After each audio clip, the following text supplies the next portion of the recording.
বাধা বিপত্তি বিপদ যত আসবে, ষড়যন্ত্র যত আসবে, আমি আল্লাহ আপনাকে মানুষের ষড়যন্ত্র থেকে বাঁচাবো।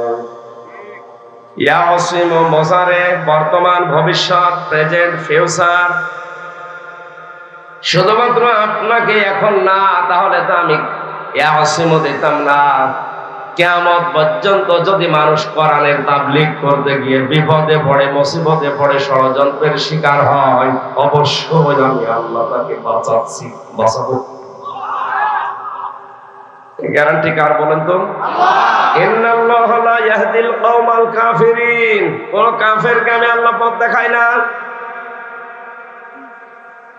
নারায়ণগঞ্জবাসী খুব খেয়াল করেন, আয়াতের ব্যাখ্যায় আমি হাদিস পেয়েছি, বিশ্বনবী জানিয়েছেন বাল্লিগু আন্নী ওয়ালাউ আয়া। কোরআনের ভাষা ছিল বাল্লিগ, আর নবীর ভাষা বহুবচন বাল্লিগু। তোমরা সবাই মিলে প্রচার করো, আন্নী আমার পক্ষ থেকে, ওয়ালাউ আয়া যদি একটা আয়াতও জানা থাকে। নবীর এই আদেশটা উম্মতের জন্য নফল না ফরজ? বলেন বলেন।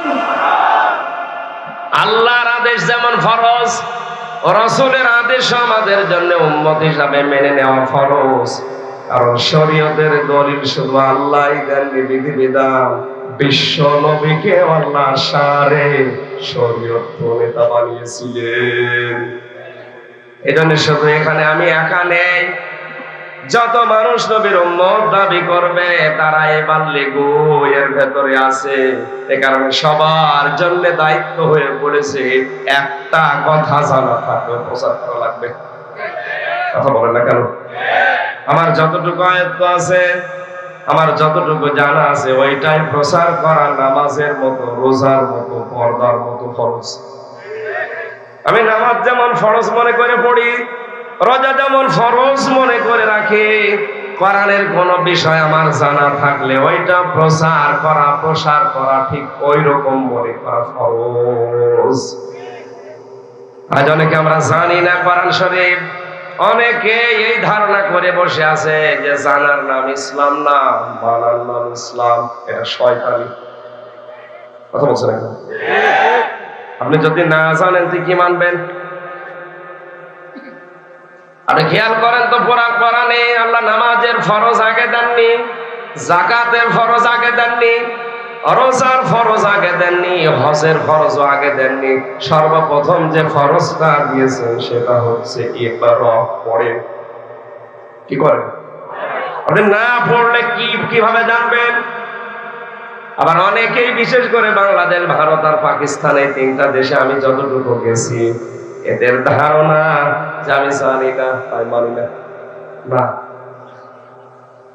আপনি জানেন না কেন? আপনার অপরাধ এটা। আপনি জানেন না, এটা আপনার কি? বলেন না কেন?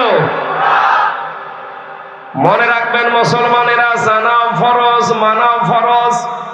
ইসলামের কোন বিধান আপনি জানেন, একটা ফরজ আদায় হয়েছে, যদি মানেন না তাহলে একটা গুনাহ হবে। জানেনও না, মানেনও না, আপনার ডবল গুনাহ হবে।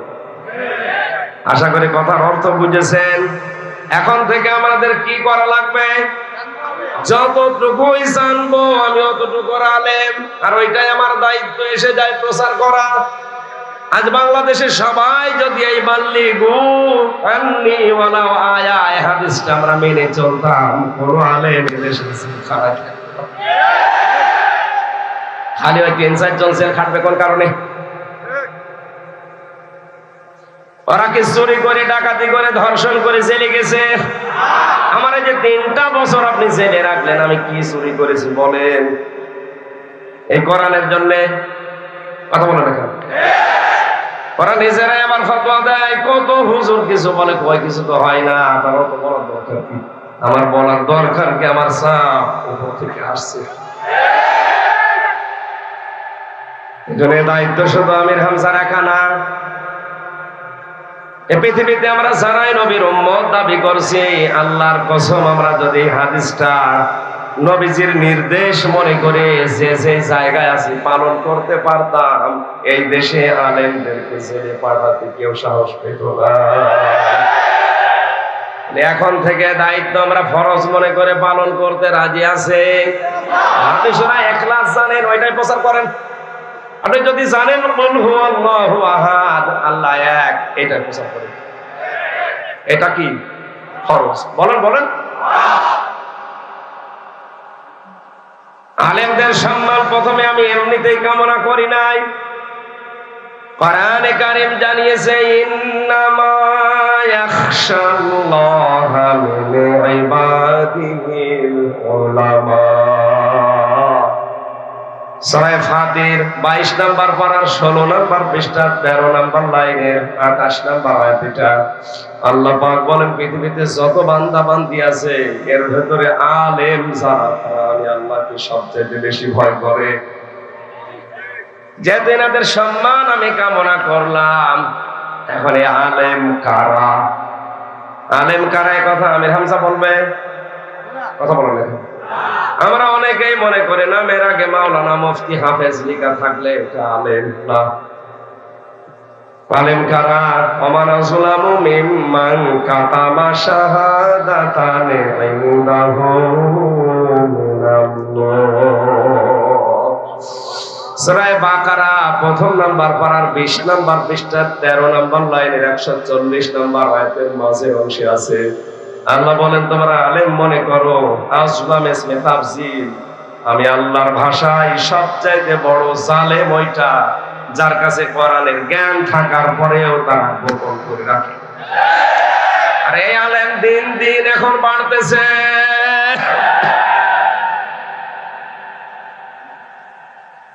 তাহলে আলেম কারা? আলেমের সংখ্যায় আমি 3টা কথা পেয়েছি। 1 নম্বরে যারা আল্লাহর কালাম নিয়ে চিন্তা ভাবনা করে। দিন দিন এখন এই সংখ্যা কমে যাচ্ছে। কোরআনের কোনো শব্দই বোঝে না, চিন্তা ভাবনা করবে কি? জেলখানায় যাওয়ার আগে 20 সাল পর্যন্ত আমি প্রায় 40 থেকে 42টা পর্যন্ত বিষয় আমি নতুন নতুন বের করতে পেরেছিলাম এই ছোট মাথা দিয়ে। আমার বয়সই তো এখন 31। 3 বছর বাদ দিলে থাকে কত? 28 বছরে যদি আমি এতগুলো বিষয় নজরে আনতে পারি, যারা আমার দাদার বয়সী তাদের তো কমপক্ষে 200টা বের করা দরকার।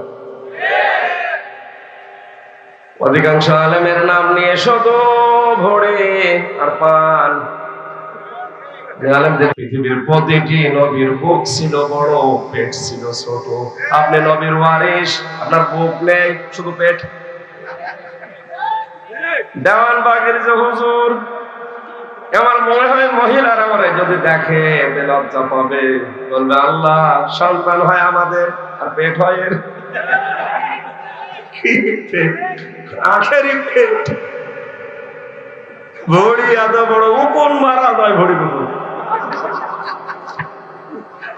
না না, আলেমদের কাজ গবেষণা করা। হ্যাঁ, দায়িত্বে যারা আছেন আমাদের মাননীয় প্রধানমন্ত্রী যে 564টা মসজিদ বানিয়েছে, মডেল মসজিদ, এখানে গবেষণাগারও নতুন নতুন খুলছে। দায়িত্ব আমাদের এখন নেওয়া লাগবে, এখানে বসে যেন কোরআনের নতুন নতুন বিষয় আমরা জাতিকে উপহার দিতে পারি। ধন্যবাদ জানাই তাকে এই কাজটা অন্তত বাংলাদেশে করার জন্য। এদেশে লালন ইনস্টিটিউট তৈরি হয়, লালন গবেষণাগার তৈরি হয়। আমার বাড়ি লালনের পাশে, আমি দেখেছি কত গাঁজা খেয়েছে এই নিয়ে গবেষণা। ওখানে আপনি যেয়ে দেখবেন মন মন গাঁজা পাওয়া যায়। সারা দেশ থেকে মানুষ যায়, ভক্ত যারা আসে, কেন যারা কি করে, যে পুলিশ পাহারা দেয় বলে গাঁজা খায়। একবার যে দেখি রাত 9টার দিকে একজনকে দুধ খাওয়াচ্ছে, বললো ভাই কি করে? হুজুর আল্লাহর ওলি। আল্লাহর ওলির পোশাক আশাক কই? আমার বলছো যে পোশাক নেই, তাতে কি? মাল যা আছে সব দেখা যাচ্ছে। এ মাল তো সবার আছে, নতুন মাল দেখা। ওকে মাল কথা বলেন না কেন? সুতরাং গবেষণাগার খোলা দরকার নতুন নতুন করে, কোরআনের না লালনের? আরো জোরে বলেন কিসের? আলেম আল্লাহর কাছে ওইটা যে কোরআন নিয়ে চিন্তা ভাবনা করে।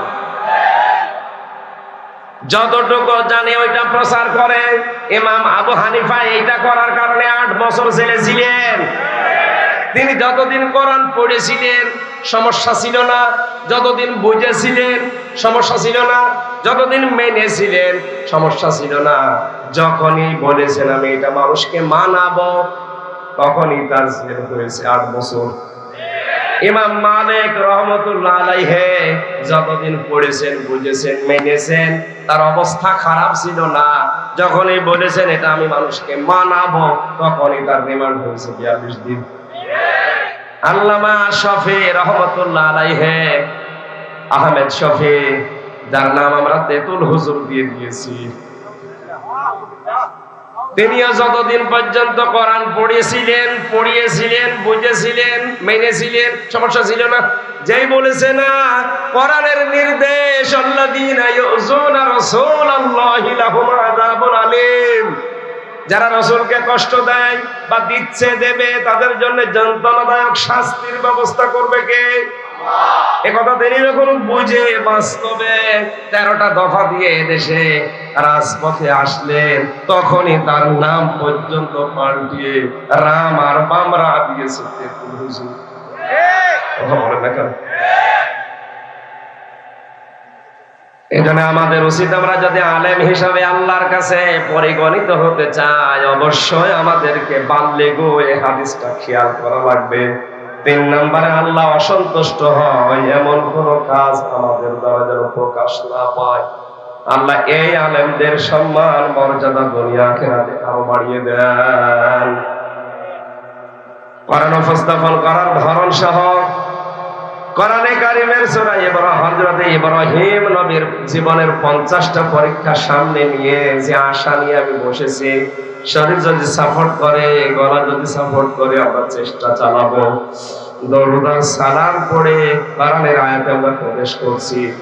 জবান খুলে কোরআনের আয়াতটা 10টা করে নেকি হবে, অক্ষরে অক্ষরে, এই নিয়তে পড়েন। বিসমিল্লাহির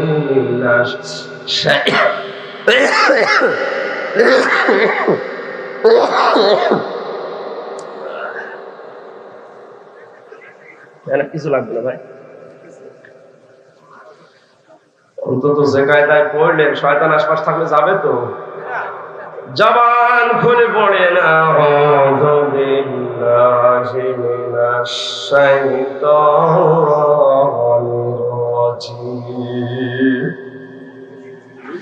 বিসমিল্লাহির রহমানির রহিম।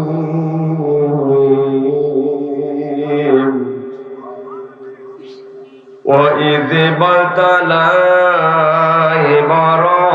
إِبْرَاهِيمَ رَبُّهُ بِكَلِمَاتٍ فَأَتَمَّهُنَّ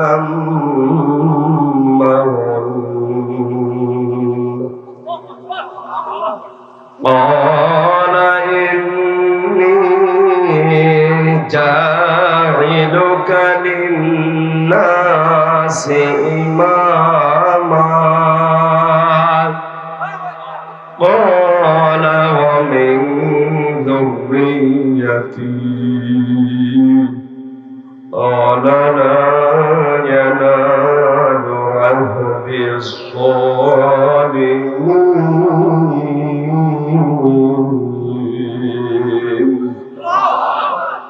সাদাকতা ইয়া রাব্বানা, হে রব তুমি সত্য বলেছো। সূরা বাকারা 286টা আয়াত আছে, 40টা রূকু আছে, মাত্র একটা আয়াত আমরা পড়েছি। আমার এই মেধার ভেতরে আল্লাহ আয়াত সম্পর্কে যত তথ্য দিয়েছে আমি চেষ্টা চালাবো ডেলিভারি দেওয়ার। আল্লাহ পাক বলেন, স্মরণ করেন হে নবী ওই সময়ের কথা যখন আমার নবী ইব্রাহিম আলাইহিস সালামকে আমি আল্লাহ পরীক্ষা নিয়েছিলাম। এই যে পরীক্ষা, সিলেবাসের দিকে তাকান, এই শব্দটা কিন্তু এখন যারা দায়িত্বে আছে এরা তুলে দিতে চাচ্ছে। এখন যে সিস্টেম গুলো দিয়ে সিলেবাস বানানো হচ্ছে, পরীক্ষা করার সামনে লাগবে না। অথচ পরীক্ষা দেওয়া ছাড়া উপরে ওঠা পৃথিবীর কোন নিয়মে সম্ভব না। আপনি যদি পরীক্ষা না দেন 4 থেকে 5-এ উঠতে পারবেন? আরো জোরে। এই সিস্টেম করে আপনি জাতিকে কোন দিকে নিয়ে যাচ্ছেন? এই জাতিকে উপরে তুলতে হলে জীবনে প্রতি পদে পদে ইব্রাহিম নবীর মতো পরীক্ষা দেওয়া লাগবে। আর সেই সিস্টেম গুলো এখন তুলে দিয়ে এমন এমন জিনিস লাগানো হচ্ছে। ডিম ভাজা শেখায়, ব্যাঙের নাচ শেখায়। আশ্চর্য লাগে এগুলো দেখি। আল্লাহ পাক বলেন, আমার নবী ইব্রাহিম আলাইহিস সালামকে আমি জীবনে প্রতি পদে পদে পরীক্ষা করেছিলাম। وَلَنَبْلُوَنَّكُمْ بِشَيْءٍ مِّنَ الْخَوْفِ وَالْجُوعِ وَنَقْصٍ مِّنَ الْأَمْوَالِ وَالْأَنفُسِ وَالثَّمَرَاتِ وَبَشِّرِ الصَّابِرِينَ। সূরা বাকারার 155 নম্বর আয়াতে আছে, আল্লাহ পাক বলেন, অবশ্যই অবশ্যই, লামে তাকিদ নুনে সাকিলা, গ্যারান্টি দিয়ে বললাম, অবশ্যই আমি তোমাদেরকে পরীক্ষা করব। পরীক্ষা করব তোমাদের শাইইন মিনাল খাউফে, ভয় দিয়ে। আর সবাই আমাদেরকে ভয় দেখাচ্ছে। এই কথা বলা লাগবে। আমি ডিপলি নিচে যেতে পারছি না, ইঙ্গিত দিলাম, তামাম দুনিয়া আমাদেরকে ভয় দেখায়। অথচ ভয় পাওয়া দরকার ওদের। ওরা আল্লাহর সাথে শিরিক করে ভয় পায় না, আর আমরা আল্লাহর একত্ববাদ প্রচার করে ভয় পাবো কোন কারণে? ভয় তো পাওয়া দরকার ওদের। কারণ আল্লাহ যদি আপনাকে দায়িত্ব থেকে ছেড়ে দেয়, এ রক্তের ভেতরে বিজ্ঞান বলছে প্রায় 5 প্রকার ক্যান্সার হয়।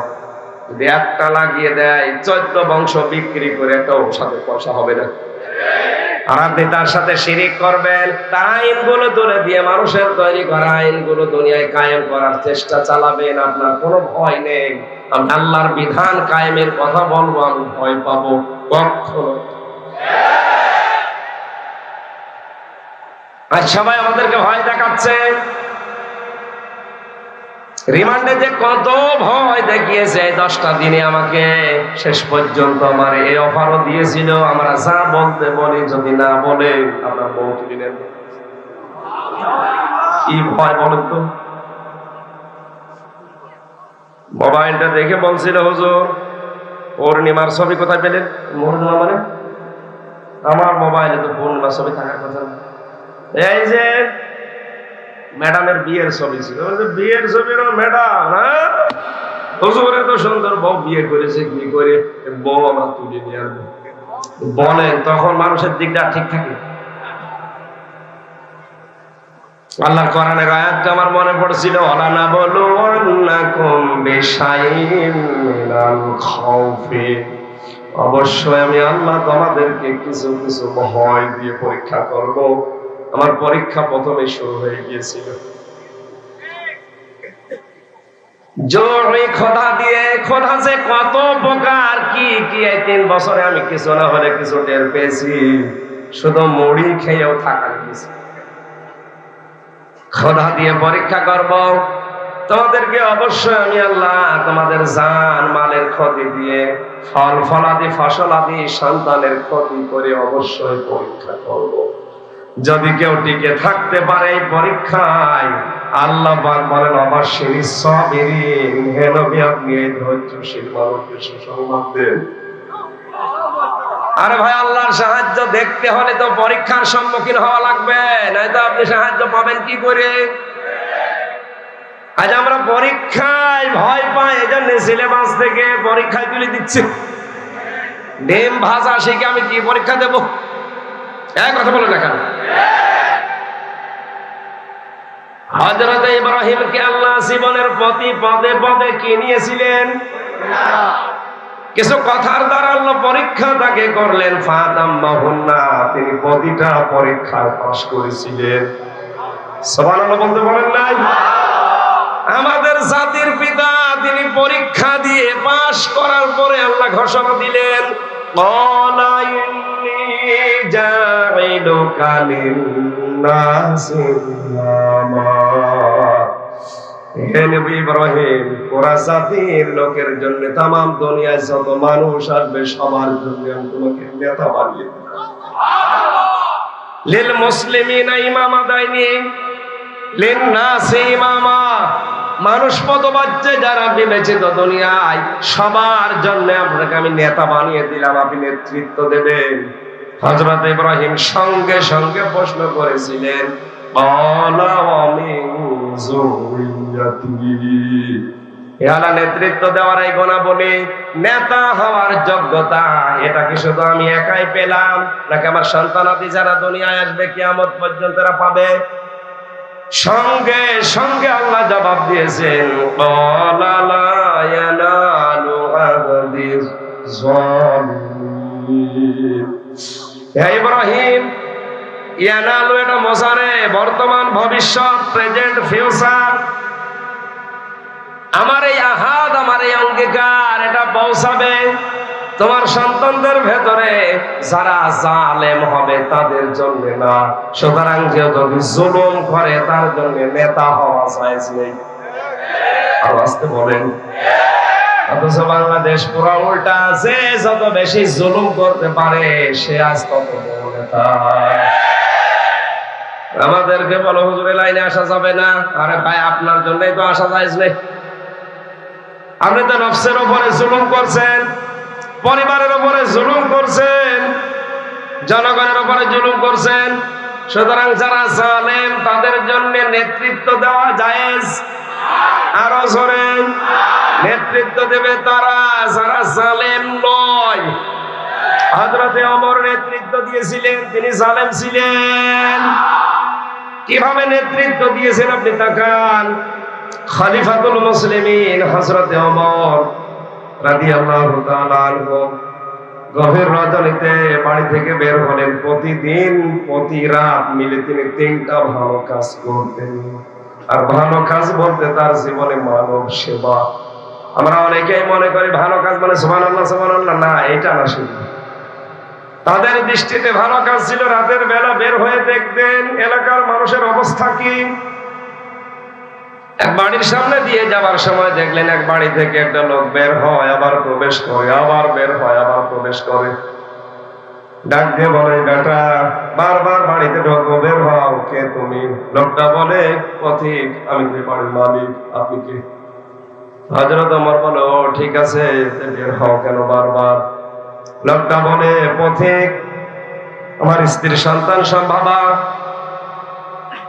আর তার কাছে এরকম কোন মেয়ে লোক নেই যে বোঝে এ বিষয়ে, আর আমি এ বিষয়ে একেবারে অনভিজ্ঞ, কিচ্ছু জানি না। স্ত্রীর প্রসব যন্ত্রণায় সহ্য করতে না পেরে আমি বারবার ছোটাছুটি করছি। হযরত ওমর বলেন, আমার মাথার উপরে যেন আকাশ ভেঙে পড়েছে। দৌড় দিয়ে বাড়িতে গেলাম, নিজের স্ত্রীকে ডাক দিয়ে বলেন, আব্দুল্লাহর মা, আল্লাহ জান্নাত বিক্রি করছে, যদি কিনতে চাও তাড়াতাড়ি করে কিছু ন্যাকড়া, কিছু আগুনের গরম কোনো কাপড়, এগুলো তেল, এগুলো নিয়ে আমার সাথে চলো। নারায়ণগঞ্জবাসী দায়িত্বশীল মানুষ, তারা কি বলেছে, জান্নাত যদি কিনতে চাও আমার সাথে দৌড়াও। আর আমরা জান্নাত কোথায় গিয়ে খুঁজি আল্লাহ জানে। হযরতে ওমর স্ত্রীকে নিয়ে চলে গেলেন, বাড়ির ভেতরে প্রবেশ করালেন। কিছুক্ষণ পরে আওয়াজ এলো, খলিফাতুল মুসলিমিন, আপনার বন্ধুকে সুসংবাদ দেন, তার একটা পুত্র সন্তান হয়েছে, ছেলেটাও সুস্থ আছে, মাও সুস্থ আছে। হযরত ওমর পড়েন আলহামদুলিল্লাহ, আর লোকটা বলে ইন্না লিল্লাহ। খলিফা ডাক দিয়ে বলে, আপনি কেন সন্তান হওয়ার কথা শোনার পরে ইন্না লিল্লাহ পড়লেন? লোকটা হাত চেপে ধরে বলে, খলিফা, আমি তো বুঝতে পারি না আপনি কে, দয়া করে আমারে মাফ করে দেন, আমার জন্য আপনি দৌড়াদৌড়ি করলেন। রাতের বেলা যে মেয়ে লোকটাকে সাথে নিয়ে এসেছিলেন আমার স্ত্রীর খেদমত করানোর জন্য, পকেট থেকে কিছু দিরহাম বের করে টাকা দিয়ে বললেন, এই টাকাটা ওই নার্সকে, সেবিকাকে আপনি দিয়ে দেবেন। হযরত ওমর বলে, ভাই, রাতের বেলা আপনার স্ত্রীর খেদমত করার জন্য যে মেয়ে লোকটাকে নিয়ে এসেছি, ওটা পেশাদার কোনো নার্স না, ওটা সেবিকা না, ওটা ধাত্রী না, ওটা আমার নিজের স্ত্রী। ও বাংলার মুসলমানের আজ কোন মেম্বারকে এরকম পাওয়া যায়? কথা বলেন। এই নাম নেতা। নেতৃত্ব দিতে হলে এই গুণাগুণগুলো অর্জন করেন, কারণ জালেমদের জন্য নেতৃত্বের স্থানে থাকায় জায়েজ নেই। হযরত ইব্রাহিম আলাইহিস সালামকে আল্লাহ আয়াতের ভেতরে বলেন, আমি যে তাকে ইতিবাতালা ইব্রাহিম রাব্বুহু, তাকে যে পরীক্ষা করলাম, কমপক্ষে তার জীবনে বড় বড় পরীক্ষা ছিল 50টা। কয়টা? আরো জোরে। 1 নম্বরে আমি তাকে পরীক্ষা করেছিলাম তার ঈমান সম্পর্কে 10টা, দ্বিতীয় নম্বরে তার আমল সম্পর্কে 30টা, 3 নম্বরে তার ফিতরাত বা স্বভাব সম্পর্কে 10টা, সব মিলিয়ে 50টায় তথ্য আছে মারিফুল কোরআনে আর তাফসীরে হাক্কানিতে। আমি দলিলগুলো লিখে এনে বলছি এই কারণে যেন পেতে আপনার সহজ হয়। হযরত ইব্রাহিম নবী আলাইহিস সালামকে আল্লাহ প্রথমেই পরীক্ষা দিয়েছিলেন। তিনি তারকা, চন্দ্র এবং সূর্যের দ্বারা পরীক্ষিত হয়েছিলেন। বিস্তারিত যেহেতু 12টা পর্যন্ত বলার, আমার গলা তো এখন ব্যথা হয়েছে, আমার সাফাটা করবে না শরীরে, এই জন্য তাড়াতাড়ি করে তথ্যগুলো আগে বলি নেই। এরপরে আল্লাহ পরীক্ষা করেছিলেন তার ঘরের যে বাধা ছিল সেখান থেকে উত্তীর্ণ হওয়া। 2 নম্বরে সবচাইতে বড় বাধা হয়েছিল তার কাছে তার বাবা আজর। এরপরে পরীক্ষা করেছিল আল্লাহ তার সমাজের বাধার মাধ্যমে, এরপরে পরীক্ষা করেছিল রাষ্ট্রের বাধার মাধ্যমে, এরপরে আল্লাহ তাকে বনবাস দিয়েছিলেন, এরপরে তাকে হিজরত করিয়েছিলেন। সন্তান জবাই করার যে বিশাল কঠিন অগ্নি পরীক্ষা মানুষের জীবনে, এইটা আল্লাহ তাকে ফেলেছিলেন। সর্বশেষ মহান আল্লাহ আগুনের ভেতরে ফেলার পরীক্ষাও তার জীবনে নিয়েছেন। কাবা শরীফ তার দ্বারা নির্মাণ করিয়েছেন। মহান আল্লাহ তার ফিতরাত বা স্বভাব সম্পর্কে যে 10টা পরীক্ষা নিয়েছে, তাফসীরে হাক্কানি বলছে মাথার ভেতরে 5টা স্বভাব ছিল তার, আর পুরো শরীরের ভেতরে ছিল 5টা। খেয়াল করে শুনুন। 1 নম্বরে তিনি নাকে পানি দিতেন। বিজ্ঞান এখন এই শব্দটা নিয়ে পরীক্ষা করেছে। রাত দিন 24 ঘন্টায় বাতাসের মাধ্যমে যে জারগুলো নাক দিয়ে প্রবেশ করে, এটা যদি মানুষ 5 বার থেকে 6 বার ওযুর মাধ্যমে নাকি পানি দিয়ে এটা পরিষ্কার করে, মহান আল্লাহ তাকে 100টা রোগ থেকে বাঁচিয়ে দেয়। দ্বিতীয় নম্বরে তিনি কুলি করতেন। এটা আরো আশ্চর্য, মতের ভেতরে কত জার থাকে, কুলি করা এটা যে কত বড় উপকারী শরীরের জন্য। হযরত ইব্রাহিমের ফিতরাত স্বভাব ছিল এটা। আমাদের জাতির পিতার স্বভাব আজ আমরা এখন ভুলে যাচ্ছে। কুলি করবে। কিছুদিন আগে যে করোনা গেল, হাত দাও কুলি করো, হাত দাও কুলি করো। 3 নম্বরে তিনি মেসাক করতেন। 4 নম্বরে তার গোপ আর দাড়ির বিষয় তিনি সতর্ক থাকতেন, কাটার বিষয় নিয়ে। এই মাসলাটা খেয়াল করুন। নবীজি বলেন, খালিফুল মুশরিকিন আউফুল্লাহা ওয়াকফুশ শারিব, আমার উম্মতেরা দাড়িকে লম্বা করো, মোছকে খাটো করো। মোছ একেবারে চেঁচে ফেলা ঠিক না, এটা মাকরুহ। যদি অবস্থা না থাকে তখন চেঁচতে পারো, পরিবেশ যদি না থাকে ছোট ছোট করে রাখার। আর দাড়ি হচ্ছে এই জায়গাটা, এটা দাড়ির অংশ না। এটা আলেমদের মতভেদ আছে, কেউ যদি না রাখতে চান এই জায়গাটা অসুবিধা নেই। মাওলানা মনসুর ইসলাম আফেন্দি বহু আলেমের সাথে প্রায় 76 জন আলেম আমরা এক জায়গায় ছিলাম।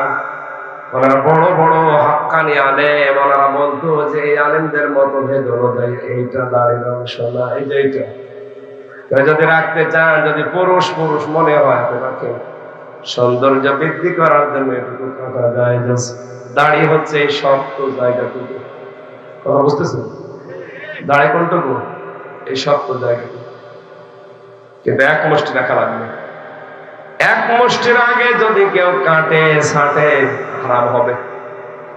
যদি এর পরে আপনি সৌন্দর্যের জন্য কেটে সেটে বাদ দিয়ে দেন, এক মুষ্টির পরে যায়, আমার তো মনে হয় কিয়ামতের আগে এক মুষ্টি হবে না। আমার দাড়ি আমার বসে দাড়ি উঠতে চাইবে। এরপরে তিনি তৈল ব্যবহার করতেন। এটা আজ ফ্যাশনের কারণে অনেকেই বাদ দিয়ে দিচ্ছে। অর্ধেক বয়স আসতে আসতে মাথা হয়ে যাচ্ছে এয়ারপোর্ট, অথচ বিশ্ব নবী মরণের আগ পর্যন্ত তার মাথায় যে চুল ছিল, উনি তৈল ব্যবহার করতেন জয়তুনের। জোরে বলেন সুবহানাল্লাহ। এরপরে হযরত ইব্রাহিম আলাইহিস সালামের এই শরীরের ভেতরে ফিতরাত, তার স্বভাব ছিল, তিনি খতনা করেছিলেন। আজ এইটাকে অনেকে অনুষ্ঠান করার মাধ্যমে দেরি করে ফেলে। 20 বছর ছেলের বয়স, মুসলমানি দেয় না। কি চাচা, এত বড় ছেলে মুসলমানি দেননি, টাকা পাবো কোথায়? ছেলেরও টাকা নেই, আমারও টাকা নেই। একটা ছেলে মুসলমানি দিতে কয় টাকা লাগে? 500 টাকা দিলে গোড়া থেকে কিনে পাবি। 100 টাকা দিলে আঁকা কিনে 500। ওর তো ওই ধান্দা না, ও মুসলমানি দিয়ে অনুষ্ঠানই করবে আর টাকা তুলবে না। এসেরা এসব নেই, নিজের টাকা নেই, এই জন্য ব্যাংক থেকে, এনজিও থেকে 50,000 টাকা লোন নিয়ে 3 দিন মাইকিং করছে। আমার 20 বছরের তাগড়া ছেলে মুসলমান। শেষে টাকা পয়সা কম ওঠে না, ভালো উঠেছে। চার দোকানে বসে গপে হাসতেছে। লোকজন বলে, চাচা এত খুশি? বাবাজি জানতাম না যে ব্যবসায় এত লাভ। মনে হচ্ছে মুসলমানি আমি আরেকবার দিই। কি ব্যবসা পেয়েছি, এটা হলো মুসলমানি। ইসলামের কোন বিধানকে কেউ যদি ঠাট্টা বিদ্রুপ ফ্যাশন হিসাবে গ্রহণ করে, সঙ্গে সঙ্গে ঈমান নষ্ট হয়ে যায়। এটা সূরা আরাফ 8 নম্বর পারার 15 নম্বর পৃষ্ঠার 15 নম্বর লাইনে আছে, 51 নম্বর আয়াত। আল্লাযীনা তাখাযু দীনাহুম লাহওয়া ওয়া লাইবা ওয়া গাররাতুহুমুল হায়াতুদ দুনিয়া। দলিলগুলো লম্বা করে আমি বলতে পারছি না, তাফসীরে যাব তো কষ্ট হচ্ছে আপনাদের। এরপরে নাভির নিচের লোম 40 দিনের আগে পরিষ্কার করাই লাগবে, ঢেলা কলুপ ব্যবহার করা লাগবে, নখ কাটা লাগবে, বগল পরিষ্কার করা লাগবে। হযরত ইব্রাহিম আলাইহিস সালামের এই ফিতরাত সম্পর্কে যে তথ্যগুলো আমি কিছু না কিছু পেয়েছি, এবার আমি ব্যাখ্যায় যাচ্ছি। ঈমান সম্পর্কে তাকে দিয়েছিলেন 10টা পরীক্ষায় তিনি বাধা পেয়েছিলেন। এজন্য ঈমানদারকে আল্লাহ বিনা পরীক্ষায় কিছু দেন না। আলিফ লাম মিম আহাসিবান নাসু আন ইয়াতরাকু আইয়াকুলু আমান্না ওয়া হুম লা ইফতানুন। জোরে বলেন আল্লাহু আকবার। আল্লাহ পাক বলেন, মানুষ কি ধারণা করে, মনে করে যে এমনি এমনি তারা ছাড় পেয়ে যাবে, ঈমান এনেছে কথা বললে তাদেরকে ছেড়ে দেব? কখনোই না। অবশ্যই আমি আল্লাহ তাদেরকে পরীক্ষা করব। সুতরাং এই দুনিয়াতে ইসলামের উপরে টিকে থাকতে গিয়ে যার যত বেশি পরীক্ষা আসবে, তার মর্যাদা আল্লাহর কাছে তত বেশি। আজ ঈমানের উপরে টিকে থাকতে গিয়ে হক পথে চলার কারণে যে সমস্ত আলেমগুলো অন্ধপ্রকোষ্ঠে পড়ে আছে, তার একবার সুবহানাল্লাহ আর আমির হামজার 100 বার সুবহানাল্লাহ। এখন যদি বলেন এই তথ্য কোথায় পেয়েছেন, সূরা হজ 17 নম্বর পারা 15 নম্বর পৃষ্ঠা 7 নম্বর লাইনে আছে, 37 38 নম্বর আয়াত। দলিলগুলো লম্বা করতে পারছি না, বাড়ি যেয়ে শুধু মিলাবেন, মোবাইলে তুলে নেন। আল্লাহ তাআলা বলেন,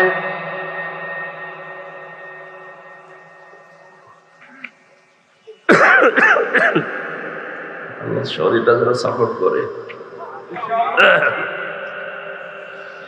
الذين إذا ذكر الله وجلت قلوبهم والصابرين على ما أصابهم والمقيم الصلاة ومما মিম্মা রাযাকনাহুম ইউনফিকুন। আল্লাহ পাক এখানে চারটা কথা লাগিয়েছেন, খুব ভালো করে শুনবেন। অনেকের হয়তো কথা শোনার পরে ধারণা আসছিল, কি বলল যে যারা অত্যাচারিত, নির্যাতিত, যারা পরীক্ষায় আছে তাদের একবার সুবহানাল্লাহ আর আমি বসে বসে আরামে বলি গাছতলায় বসে সুবহানাল্লাহ 100 বার সমান হবে। হ্যাঁ, কেন হবে? আল্লাযীনা ইযা যুকিরাল্লাহ, যখন তাদের সামনে আল্লাহর নাম উচ্চারণ হয়, ওয়াজিলাত কুলুবুহুম, তাদের অন্তরাত্মা কেঁপে ওঠে। ওয়াসসাবিরিনা আলা মা সাবাহুম, তারা ধৈর্য ধারণ করে তাদের উপরে আপতিত বিপদে। আপনার উপরে বিপদই নেই, আপনি আরামে টাকা পান, খান, সুবহানাল্লাহ পড়েন। আর যে লোকটা এই সুবহানাল্লাহ পড়ার কারণে অন্ধ প্রকোষ্ঠে 20 বছর পড়ে আছে, তার মর্যাদা আপনার মর্যাদার সমান হবে। কোন পাগলে পুলিশ আজ আব্বাস মাদানী আলসেরিয়ার কারাগারে আজ 32 বছর জেলে। কত চিন্তা করতে পারেন, সে কি জেনাখার? কথা বলে না কেন? মানুষ হত্যা করে গেছে না? এখানে আমাদের উচিত সবর করা, ধৈর্য ধারণ করা। আমার উপরে আপতিত যে বিপদ আপদ গুলো ইসলামের উপরে টিকে থাকতে গিয়ে আসছে, আমি কখনো নিরাশ না। আমার উপরে বিপদ আসলে আমি আল্লাহর দিকে তাকিয়ে ধৈর্য ধারণ করে আছি, অবশ্যই আল্লাহ এর দ্বারা আমার অবস্থা পাল্টাবে। মুকিমিস সালাতি, যারা নামাজ কায়েম করায়, দাঁড় করায়, ওয়া মিম্মা রাযাকনাহুম ইউনফিকুন, যে মানুষগুলো তাদের রিজিক খরচ করে। রিজিক মানে শুধু এই রুটি না, খাবার না, তরকারি না। রিজিক মানে আপনার ক্ষমতা, রিজিক মানে আপনার সন্তান, রিজিক মানে আপনার টাকা পয়সা, আপনার প্রভাব প্রতিপত্তি, আপনার দলীয় ক্ষমতা, যাই বলেন পৃথিবী চলতে গিয়ে সবগুলো রিজিক। এগুলো যারা আল্লাহর জন্য, দ্বীনের জন্য খরচ করে, তাদের মর্যাদা, তাদের যে সম্মান আল্লাহর কাছে। আর আমার জীবনে কোনো পরীক্ষা নেই। 10 তলা একটা বিল্ডিং বানিয়ে রেখেছি, 2 লাখ 2.5 লাখ টাকা প্রতি মাসে ভাড়া পাই, ওইটা তুলি, খাই, 5 তলায় বসে, 8 তলায় বসে, ঘরে বসে আল্লাহ করি। আমার জীবন আর ওই লোকটার জীবন, যে আল্লাহু আকবার বলার কারণে আজ কত বছর বাড়িতে থাকতে পারে না। তার একবার সুবহানাল্লাহ আর আমার 100 বার সুবহানাল্লাহ সমান হবে কি করে? ইব্রাহিম আলাইহিস সালামকে ঈমানের কারণে পরীক্ষা করেছিল কয়টা? 10টা। ঈমানের 10টা। তার সবচাইতে বড় বাধা তৈরি হয়েছিল ঘর থেকে। আজ আমরা যদি ঈমানের পরীক্ষায় অবতীর্ণ হই, আমাদেরও ঘরের বাধা আসার সম্ভাবনা আসতে বলেন। 2 নম্বরে তার বাধা ছিল তার বাবার। এ বাবা তার আপন বাবা ছিল, আর আমাদের কাজ ঈমানের উপরে চলতে গিয়ে বাধা হয়ে দাঁড়িয়েছে আমাদের বিভিন্ন নকল বাবারা। কথার অর্থ না বোঝেন, আমি কিন্তু নাম ধরবো। আজ নিজের আপন বাবাকে অনেকে বাবা বলেই ডাকে না। কত নকল বাবা তৈরি হয়ে গেছে, তাদের জন্য পাগল। গরুর গলায় মালা দিয়ে নিয়ে যাচ্ছে, সেই ওইদিকে যাওয়ার দরকার নেই। যদি জিজ্ঞাসা করেন কি গো, এ গরু কোথায় নিয়ে যাচ্ছেন, বলে বাবার দরবারে। যেটা দড়ি দলা ধরে নিয়ে যাচ্ছে দড়ি দিয়ে, ওইটা তো গরু। যেটা দড়ি ধরে টানে, ওটা আর গরু। জেলে যাওয়ার আগে 20 সালে মাহফিলে রাজবাড়িতে এটা অনুষ্ঠানে বাবার উপরে কথা বলছিলাম। সূরা বাকারার 215 নম্বর আয়াত থেকে। যিনি সভাপতি ছিল উনি ওই দরবারে 1 ট্রাক করে গরু দিত।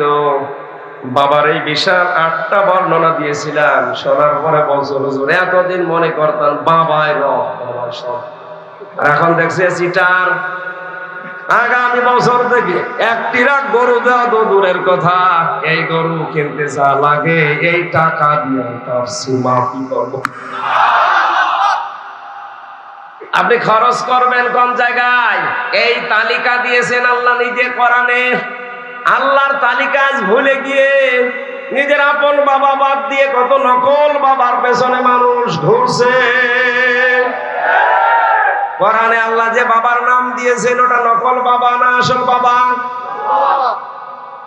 ও নারায়ণগঞ্জবাসী, জীবনে যাই করেন না কেন, সম্মান যদি বৃদ্ধি করতে চান, টাকা পয়সা যদি দুনিয়ায় মালিক হতে চান, আপন বাবার পেছনে থাকেন। এই শীতের রাতে আপন বাবাকে একটা ছাগল কিনে দেয় না, একটা কম্বল, একটা চাদর কিনে দেয় না। নকল বাবা নতুন নতুন বের হয়, সেখানে ওই কমলা নিয়ে হাজির হয়ে গেছে। আমার দেশে মানুষের আসলে ইসলাম বোঝে না।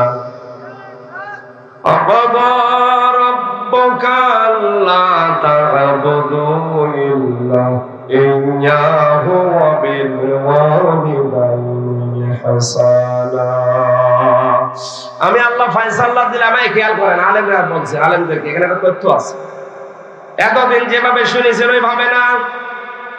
আমি আল্লাহ ফায়সাল্লাহ দিয়ে দিলাম, দুনিয়ার মানুষ যারা আছো, শুধু মুসলমানেরা, অবশ্যইনাল ইনসানা, পৃথিবীর সব মানুষকে আমি আল্লাহ ওসিয়ত করলাম, নির্দেশ দিলাম, তোমরা মা বাবার সাথে ভালো আচরণ করবা।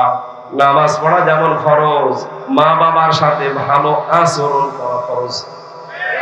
মা বাবার আইন মানা ফরজ না, আইন মানা ফরজ কার? মা বাবার আইন মানা ফরজ। এই ভালো করে শুনবেন, মা বাবার আইন মানা ফরজ না, তাদের প্রতি ইহসান করা, তাদের সাথে ভালো ব্যবহার করা ফরজ। আল্লাহ তাআলা ব্যাখ্যা দিচ্ছেন এখানে 5টা। সর্বশেষ ব্যাখ্যাটা একটু আশ্চর্য। আছেন তো আপনারা? আখফিদ লাহুমা জানাহাজ যুল্লি মিনার রাহমা। আল্লাহ বলেন তোর ডানার হাত যেটা আছে, ওয়াকফিদ, খফজুন শব্দের শাব্দিক অর্থ হচ্ছে ডাউন, ফল করা। শুধু ডাউন করা না, ফল করে দেওয়া। আল্লাহ জানাহুন, ডানা শব্দটা এখানে নিয়েছেন, বালাগাত মানতিকের একটা চ্যাপ্টার আছে, এটাকে খেয়াল করেন আলেম যারা, তাদের মাথা ঘুরে যাবে। কেন আল্লাহ পাখির ডানা নিলেন? আমাদের তো কোনো ডানা নেই। আছে? আমাদের কি আছে?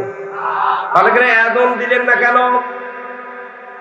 তাফসীরে কাবীর মুফাসসির লিখেছেন আল্লাহ কেন আদম না দিয়ে ডানা শব্দটা দিলেন, কারণ আদমের ভেতরে ক্ষমতা, শক্তি, পাওয়ার, শক্ত মজবুত কিছু থাকে, আর ডানার ভেতরে মোলায়েম পর থাকে, এটা খুব সফট কোমল। কথা বলুন, কথা। পাখির ডানা ধার করেছেন এই জন্যে, পাখি যখন ডানাটা ডাউন করার পরে ফল করে দেয়। আল্লাহ বিমানের ডানা, হেলিকপ্টারের ডানা দিলেন না, কারণ ওর ডানা ডাউন হয় কিন্তু ফল হয় না, ফল হলে উড়বে না। আর পাখির ডানাগুলো এভাবে আল্লাহ দেওয়ার পরে দেখবেন এইভাবে চলে যায়, বাচ্চাগুলো ওর নিচে, এই পরের নিচে পড়ে একটা অনির্বচন সুখ অনুভব করে। আল্লাহ তাআলা মানুষকে বোঝাতে চায়, বান্দা বান্দিরা, তোর মা বাবা যখন শেষ বয়সে এসে যাবে, অন্তত সে যেন মনে করে আমার হামজা থাকতে অন্তত আমার আর কোনো চিন্তা নেই। এক কথা বলেন না কেন? এই বাচ্চাগুলো যেমন মায়ের ডানার নিচে, পরের নিচে, এই মোলায়েম সফট কোমল এই পাখার নিচে পড়ে, ওরা যেন মনে মনে করে আনন্দ পেয়ে একটা কিচির মিচির আওয়াজ দেয়, একটা অনির্বচন সুখ অনুভব করে, আর মনে মনে ভাবে যে আমাদের আর কেউ দেখতে পাচ্ছে না, কোন সিল সকল আমাদেরকে ছো মারতে পারবে না, আমার মা আছে। দুনিয়ার সন্তানগুলো মনে রাখো, তোমার মা বাবা শেষ বয়সে যেন মনে করে যে আমার হামজা আছে। নারায়ণগঞ্জবাসী এটাকে এখন মনে করতে পারছে না। আজ হাজারো পরিবারে মার বাবা বোঝা হয়ে গেছে। অনেক স্ত্রী বিয়ের পরে স্বামীকে গোতাতে থাকে, তাড়াতাড়ি আলাদা হও, এরকম বউ দেশে নেই। আমি একবার রাঙ্গামাটি থেকে একটা অনুষ্ঠান করে আসছিলাম, লংগদু। লোকজন বলছে হুজুর চলেন বৃদ্ধাশ্রমে যায়। যে দেখি এক মুরব্বী, 80 বছরের উপরে বয়স, মুরব্বী মহিলা, তার ছেলে গেছে, ডাক দিয়ে বলছে, বাবারে আমি যখন মারা যাব তখন এই বৃদ্ধাশ্রমের ফ্যানটা পাল্টি নতুন ফ্যান লাগিয়ে দিবি। ছেলে বলছে, মা তুমি তো মরিয়ে যাবে, আবার ফ্যান কি হবে? মা বলে, বাবারে আমি আজ 3 মাস এখানে আছি, এই ফ্যানটা ঘোরে না। কর্তৃপক্ষকে বলেছিলাম, ওরা আমার কথাও শোনে না। আমার যা মনে হচ্ছে, তুই আমার সাথে যা করলি কিছুদিন পরে তোর সন্তান এখানে করে রেখে যাবে। কিন্তু তোর তো ফ্যান ছাড়া ঘুম হয় না। ছোটবেলা থেকে ফ্যান দিয়ে, পাখা দিয়ে, বাতাস দিয়ে তোর ঘুম পাড়াতাম, তোর ঘুম হবে না, কষ্ট হবে। এই জন্য আগে থেকেই তোরে আমি ভবিষ্যৎবাণী করে সতর্ক করলাম, ফ্যানটা পাল্টিয়ে দিস। ওই অবস্থায় দেখলাম আমার হাতের উপরে মা মারা গেল। হাও মাও করে কেঁদে বলছো, হুজুর এ দোষ শুধু আমার একা না, এ দোষ আমার বউ। 3 মাস আগে থেকে আমার কোথায় যে বুড়ি যদি বাড়ি থাকে আমি তোমার ভাত খাবো না। আমার 2টা সন্তান আছে, তাদের দিকে তাকিয়ে আমি তালাকও দিতে পারি না। বাধ্য হয়ে আমি এখানে রেখে গিয়েছিলাম। আমি একটা কলেজের অধ্যাপক, আমি সময় দিতে পারলাম না। আজকে আমার মা আমার হাতের উপরেই মারা গেল। দুনিয়াতে এখন আমার আর নাম ধরে ডাকার মতো কেউ নেই। সেই ছোটবেলায় আমার বাবা মারা গেছে, আমি বহু কষ্ট করে আমার মায়ের কাছে আমি মানুষ হয়েছিলাম, কিন্তু শুধু ওর দিকে তাকিয়ে আমি আজ রাখতে পারলাম না। নারায়ণগঞ্জবাসী শুধুমাত্র কলেজের ওই অধ্যাপক না, এখানে হাজারো মুরব্বী বসে আছে যারা তার পরিবারের কাছে ওইরকমই বলেছে বেটা। ওরা আজ ভাবতে পারছে না যে আমার হামজা থাকতে আমাদের কোনো চিন্তা নেই, আজ ভাবতে পারছে না।